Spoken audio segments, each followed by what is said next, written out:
Hello, everyone. And we are here with Katerina and Ali, who have just worked on two of the films you saw. Katerina? Yes, hi everyone. My name is Katarina Ludwig. I'm the director and producer of This Is Where I Meet You that you just saw. And the film was my graduation film here at the University of Television and Film in Munich, Bavaria. You maybe know Bavaria from the Oktoberfest, so that's where I'm from. And yeah, the film is about self-discovery mainly and making connections along the way. And finding your own voice, following your own voice, wherever it might lead you. Nice. Ali? Hello, everyone. My name is Ali Raza Kazemipour. I am an Iranian Canadian filmmaker. My film is The Bluebird. It's about the sexual needs of disabled people. And I was the screenwriter, director, and producer of it. Nice. Ali, are you in Canada now or are you in Iran? Yeah, I am in Vancouver, Canada. Is that where you live and where you produce this film? I live here, but I have made 3 movies in Iran in travel between. I am traveling between Iran and Canada. Got it. Did you happen to see the front page of the International Tehran Times, which had a big feature article on the Ojai Film Festival? Yeah, Tehran is 9:30 p.m. right now. They had a big article a couple days ago about the festival because we had, I think, 12 or 13 Iranian films accepted out of the 78 films this year. So we thank you for being a very creative group of filmmakers. Thank you. So, Katerina, do you want to help us understand what inspired you to make this film? Let me see. Well, what inspired it? I heard, or I get this question a lot, and mostly I say it came out of a project I was working on to be my graduation project, but sadly that film didn't get financed, and so I had to come up with something really quickly. And basically I took an element out of that film that I was working on and developed it into the film you just saw. That is the official answer. And it's true, of course. But no, to be honest, if you ask that way, what inspired me to do the film, mostly I was myself. I mean, it's not it's a personal film, but it's not my story. I mean, that's very important for me to say. But still, it is a personal film in the way that I was looking to break form. I was looking to break free and experiment a little bit, because I don't know if you can relate to this, but in your life, sometimes when you learn the things you should learn and you learn a craft, for example, it's all good and nice and it works. But I was discovering my own voice as a filmmaker with that film. And so I wanted to tell the story a bit differently than from what I'd learned. I wanted to feel alive. I wanted to make a movie that you could feel, you as the audience could feel, that resonated with you, and basically craft an emotional journey. And that journey should and does not entail only a protagonist, but like a whole set of people, whole group of people. And so this is how I came to the story. And the character of Charlotte specifically, that was a bit inspired by, we shot this movie in 2017. So it's, quite some years ago, actually. It just took me a long time to edit it and finish it. But at that time, there was a wave of where everyone wanted to make stories with strong female characters. And as much as I think women can be strong, and I'm, really strong feminist myself, and kudos to all the women in the world. But I think women are so much more. They're first of all human beings. And I myself personally think being sensitive, being vulnerable is as important and as beautiful as being strong. So I wanted to show women that are many-faceted, and not only that. And that inspired Charlotte as well as Tammy, both the female characters in this movie. Wow. Long answer. That's a beautiful answer, though. It's very powerful. Thank you. Ali, what inspired your film? Uh, Actually, my career is screenwriting, and I have written more than 25 TV series in Iran. But I have made some short movies and documentaries for myself. 3 years ago, I had a trip to Iran, and accidentally I listened to an Iranian podcast about the how it's tragic being a disabled people in Iran, because they have a lot of problems.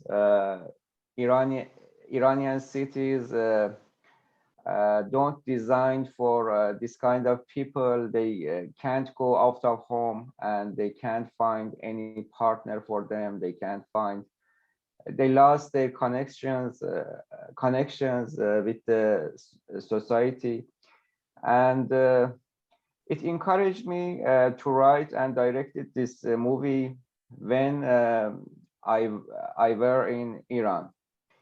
And in the short time, I wrote and directed this movie, and it took 20 days from the start and Wow. the ending of the project. Wow. That's amazing. Cool. I was about to say, I only thought that I had the shortest period of time to make a movie, but you beat me. Yeah. That's Yeah. great. Same. How did each of you fund your film? Is it personally financed, or where did you find the money, Katerina? Well, I mean, with me, it was a bit easier because it was a graduation film. So the film school, the university here, they financed it. But I must say it was not a budget that was meant for a feature film. So originally it was actually just for a short film. And I didn't have the time, because it came together quite spontaneously, to go and find a production company and go for film funding or a TV broadcaster, which are the usual pillars for film financing here in Europe. I didn't have all of that, but I didn't care. I wanted to make this movie. And so I basically took the money and ran with it. I just wanted to, make it happen. Nice. And we did. That's great. Good for you. So you don't have a lot of people leaning on you when that happens. You get to make your own vision of it, probably. That's true. Yeah, that's a big part of it. I mean, I wish we would have had some more help, because I literally just had like 4 or 5 peoples beside the actors and my husband, who came along to cook for everyone. So it was really an indie movie, as as you can imagine. But still, it of course it allows for a different, the setup allows for a different atmosphere, a different connection among the people. And our film was shot only on outside locations in a vacation surrounding, I would say, in a nature park in Croatia. So there were a lot of people coming and going around us. And I think with a big crew, we had disturbed more, or, intruded more into their privacy. And having a small crew, it made us really flexible, and we could just sneak in everywhere. And and had many people support us there from Croatia, which was nice. That's great. That's a very valuable husband, because one thing I've learned making independent film is the crew is much happier if they're well fed. So that's so true. And me, I'm also very happy if I'm well fed. Ali, how did you raise the money, or where did your financing come from? I made my movie during of my trip to Iran, and I didn't have time to looking for producers or investors. It's a self-fund project, and I paid for all cast and crew, and our cost was $5,000. Wow, that's impressive. Wow, very, very cool. It's amazing when you have that kind of freedom. It's also a lot of responsibility, because you don't want to waste even that amount of money, So Maybe, yeah. That's great. Do either of you hope for distribution of this, or is this a seed for something else that you want to do, a kind of a demo piece? Ali, you want to answer first? Distributed my film because I couldn't find any distribution company, and it's the best part of my filmmaking process because I learn a lot from distributing my film. And my film has been selected and screened in more than 65 festivals around the world, and Wow. it was a successful experience for me. That's great. Yeah. Wow. Katerina, are you Yeah, well, distributing, or what's your plan here? what's my plan?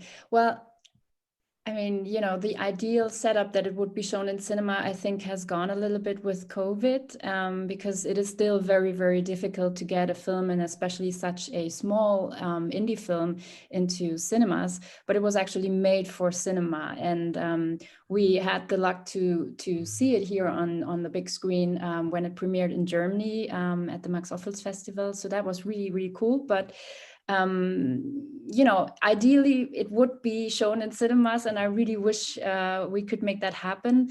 But I would love to see it on streaming as well. You know, just put it out there in the world and share it with as many people as possible. That would be the goal. That's one of our goals in Ojai, is we've always had a good reputation, but we have not been able to attract the distribution companies to come and sit the way they do at Sundance or Tribeca to some degree. But we're working on that. That's one of my challenges for the coming years. So Great. Tell them about our movies. yes, we tell them about all of the movies, but yes. What would you say was either, or you can answer both, the hardest part of the production, and what was the most rewarding part of the production? Ali, you want to go first? Or are you thinking? The hardest part of my project was finding good locations for the movie, because in Iran, everywhere has been closed because of the holiday, Nowruz holiday, and we couldn't find locations. In my movie, there is a location that's called the temporary marriage office. They are illegal offices in Iran, but they work everywhere, and they don't let to us to shoot our movie in the real locations, and we made that locations in half a day. Wow. And it was very difficult to us because finding stuffs or waste our time, but it's the hardest part of our filmmaking. Katrina, you want to tell us the hardest part? Yeah, well, I just feel like, Ali, we have so much in common on how our productions went, so I can really relate to what you say. Yeah, I thought about it, like the hardest part. I don't really know.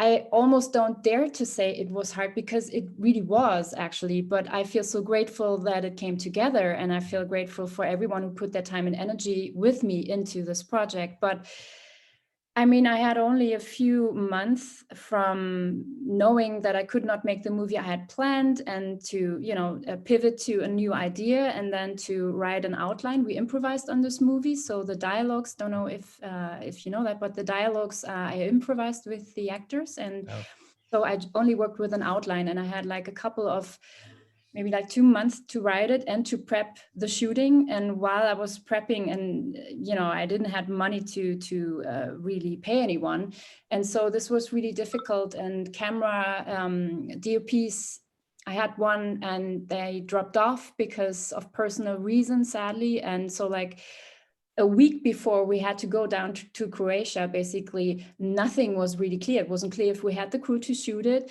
The locations that we found one weekend before we went down there to shoot dropped out again. And when I was down there, we had like a week to shoot the movie. So this movie was shot in like less than a week. I had to go to the hospital because I had an allergic shock. And then the airplane company, what's it called, like the flight company, they went bankrupt, so people would not arrive and luggage would not, it was chaotic, you know, and I didn't have anyone really to help me except the people being there, like non-assistant, no production company and all that. So yes, it was hard, but the great thing was everything we needed in order to make this movie we had, and that was quite beautiful. And we met so many people down there who didn't know us but just said, oh, that's a wonderful movie you're planning, so let me help you. And so many gifts, you know, along the way that we received. And yeah, it was hard, but then again, it was so worth it, and I learned a lot. So that would be the most rewarding part of it, or was there something else that you wanted to mention? Well, yes, of course, it's very rewarding that it got made. Right. And that I could do what I really set out to do as a filmmaker. And that was very rewarding. But to be honest, you know, it's just rewarding when people come up to you and tell you that the movie resonated with you and that they felt something, and you know, that they get away with new inspiration into their own lives, take that into their own lives. That is really rewarding. That's why we made this, you know. Nice. Yes. Ali, was there something rewarding that you can tell us besides finishing the film? And Yeah. was there any actor interaction or some lucky happenstance that made the film better that you thought of? I don't remember actually. Yeah. Yeah, I don't. Okay. No, that's fine. Who have your influences been as a person, an artist, or filmmaker? Who I mean, are there mentors, or are there famous filmmakers or painters or somebody who's influenced your life and your vision, your creativity, that you could tell us about? It's always inspiring to an audience to hear what's you know, feeding the beautiful creativity that they get to see. Ali Reza, you want to go first? No, you first. Okay. Well, I mean, that's it's difficult to say a bit because I have grown so much over the last maybe 10 years, and I grew up with, well, didn't grow up, but like as a filmmaker, as an adult, I grew up with art house movies, and at that time there weren't many female directors available to me, you know. So I loved movies from Woody Allen or Roman Polanski, for example, just, you know, an example. But I would say, if you ask me now, one of the directors I really admire, and I think you know, I'm very grateful that she's there, that she popped up, that she made those wonderful movies, and she is a special guest on your festival, is Ojai. I really, really admire her. She's a very big inspiration to me. Her films are very poetic, they're gentle but powerful, and they're real, and they tell us about what it means to be human. And that is something I really gravitate to, and I want to make these kind of movies. So I'm grateful for her as a filmmaker. And beautiful. Also, I don't know, you know, Joe Soloway from Transparent, the series Transparent, you might have seen this. That is someone I really, really appreciate and admire as well. And I would say that she had an influence on me. Yeah, pretty much so. Nice. I'm glad you mentioned Chloe. She's been so inspiring for so many of us. Such an amazing thing. Ali, how about you? Is there someone you particularly admire or have changed your life? Yeah. I was one of the students of Abbas Kiarostami's workshops. I don't know you know him or not. He was the greatest director of Iran, and has died 4 or 5 years ago. And I got inspiring from Nuri Bilge Ceylan movies, and he's a Turkish director, and Christian Petzold, the German director, is my favorite, and Ingmar Bergman and Asghar Farhadi, and many other directors, and as a influence to me in making. Yeah. This is the best part of our festival, when we get to share these kinds of thoughts and references. If some of our audience haven't heard of some of these people and they go look at them, it's just an expanding of a network of creativity, which is really beautiful. Do you have any advice, either of you, for a young filmmaker? If you were starting over and you were 18 years old and you know what you knew then, what you know now, would you tell them to do something different than you did? Should I go? Yeah, go ahead. Okay. Well, the last bit I'm not sure of, because I think everyone has to make their own experiences and also fall flat on their face sometimes. You stand up, you learn from it. But what I really would advice. That's good advice right there. But what I would say was just really go do things.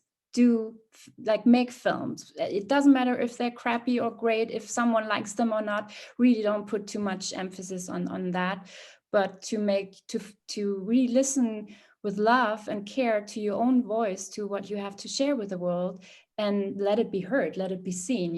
Share it, do, create. That's basically. That's great. Ali? Honestly, I just want the same words of Katrina, and I wanted to say, just start it.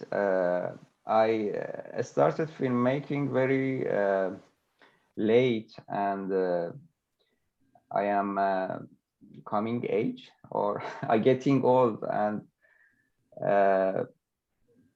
I can advise to younger directors, start sooner, and don't care any problems, and make you a plan and start your project.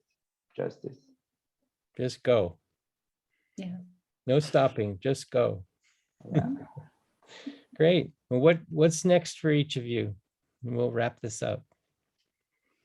Well, for me, I was actually working on a series about the climate crisis, but I had to put that aside because the next project will be the official debut film for me, like a next feature film, something out of school, like after the education. And that's what I'm working on right now. And hopefully the series will still, be seen somewhere. Right. Well, hopefully we'll see your film next year or the year after, whenever. Yeah, that would be great. Yeah, we love it. Ali, what's next for you? I have made 2 other movies this year. It's a short movie that's called Split Ends, and a documentary that we are editing nowadays. I am working on a new script and want to make it in Vancouver. It's about Afghan refugees in Canada, and I hope to begin it in December or January. Nice. Well, congratulations to you both. We're thrilled to have you. Is there any last thing you'd like to say to your audience? Well, I just hope you enjoyed the movie, and looking forward to see you very soon again. Thanks for watching. You're welcome. Yeah. Thank you, Sven. Sven, thank you for this conversation. You're welcome.